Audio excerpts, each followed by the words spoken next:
Om Namo Narayanaya. Welcome to this dark moon, new moon forecast. Let's take a moment to stretch. Pull like this. Open up.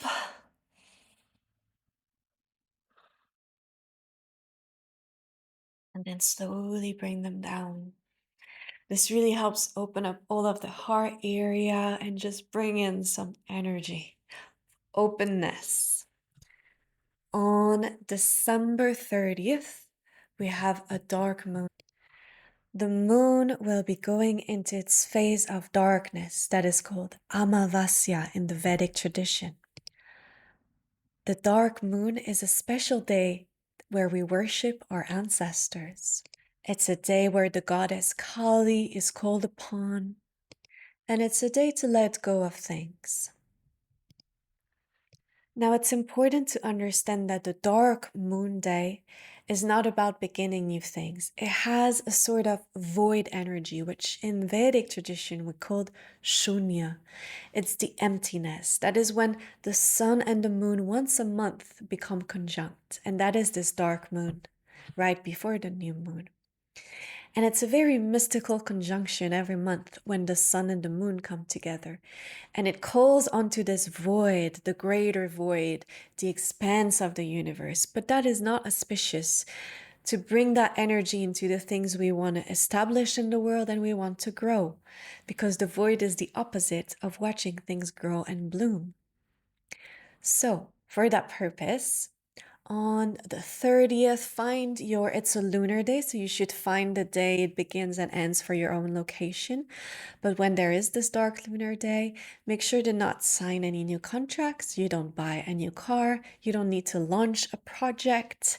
You don't begin new things. And same thing for social. Is it a great time to be on your app and meeting people? No. Just take a day off. And it's right before the new year, so it's a great time to tune into this energy.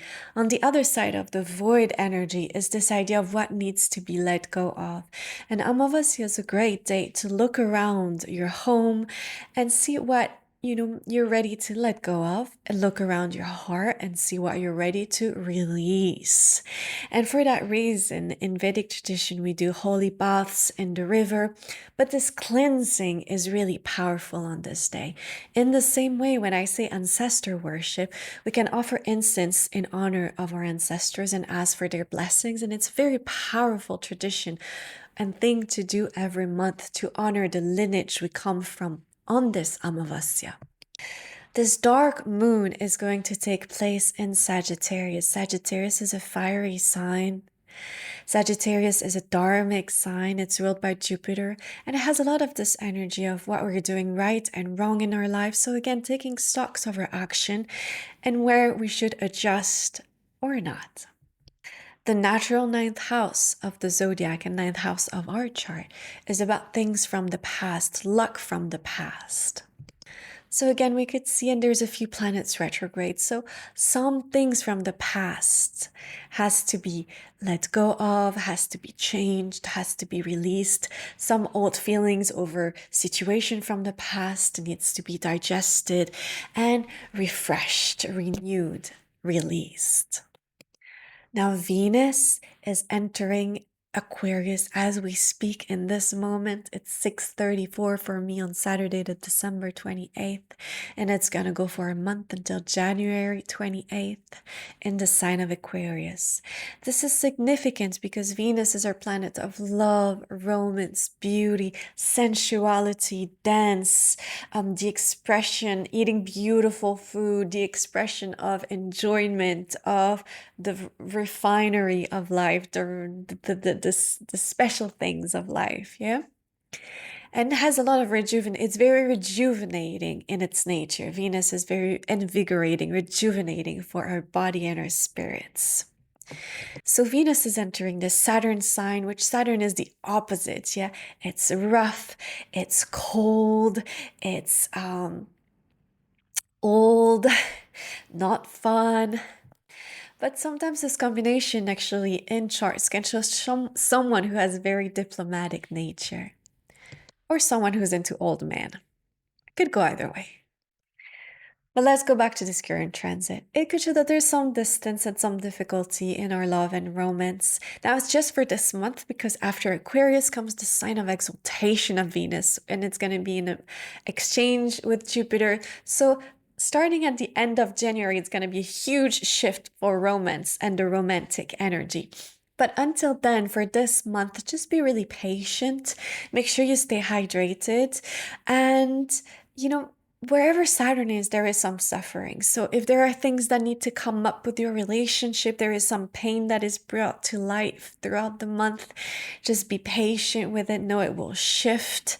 And make sure, you're sometimes Saturn influencing any planet will have a bit of a dark it's the opposite of the rose glass. It has a dark cloud glass. Yeah, it sees things a bit negatively. So make sure you check in with yourself over this month, that you're not just completely looking at all the bad things in your relationship. You're keeping a balanced view, because Saturn has a way to make things look dark and cloudy and drag you down.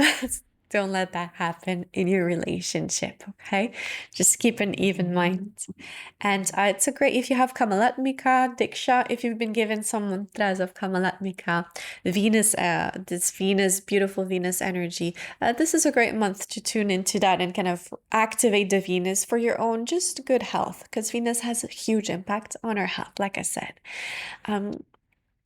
All right, so this dark moon takes stocks. There's a situation from the past where there are feelings, things coming to light in that old situation, those old things. Just cleansing, call on your ancestors on Amavasya. Make sure you don't be out and about. Don't be giving out your number on Amavasya. Wait for the New Year's Eve. I hope you all had a beautiful time with your family talking about water and connection, right? Our water planet, Venus and Moon, have this very strong ability to have us connect with each other. Yeah, the water is what's the stickiness between people.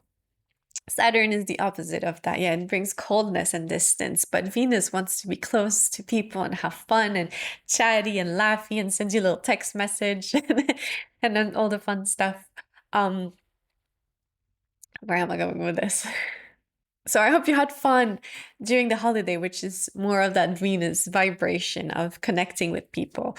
Enjoy and enjoyfulness. Yeah, I'm sending you much love. I have a few videos coming up. I'm going to do a new update on the new year ahead, which is going to be stormy. I'm calling this the year of the storm, because we have this big conjunction of Rahu and Saturn coming up soon. It's in March, so that's going to be coming up soon, and then we're going to have a big shift. But you should just expect of this coming year that things are about to change, whether you like it or not. So you can, I say, tune into this. We have this beautiful statues of the laughing Buddha that's just laughing, enjoy. And you can tell it's laughing out of all the sad things, all the good things, the ridiculousness of life sometimes, the way we're hanging on to things for dear life when we really should let go because there's something amazing around the corner. So there's going to be a lot of that energy coming up. So the more flexible you can be. And we have this dark moon in Sagittarius, so just think about where you're lacking flexibility in your life. Make peace. If things haven't gone the way you want them to, and they are what they are today, make peace with that. And try to move forward into your life with a good renewed energy of a happy heart. And the same thing with this coming year, to be really flexible and open-minded and open-hearted, that things are going to change. And sometimes change we don't really want, but it ends up being a good thing in the end. And it's going to be one of those where it's just unexpected things come up, maybe a new relationship and you weren't looking for one. And it's a wonderful yes, but now you have to figure out where you're going to live and how it's going to work. And it's like a big storm into your life of change, of wind, moving, meeting someone new. Maybe the job goes, just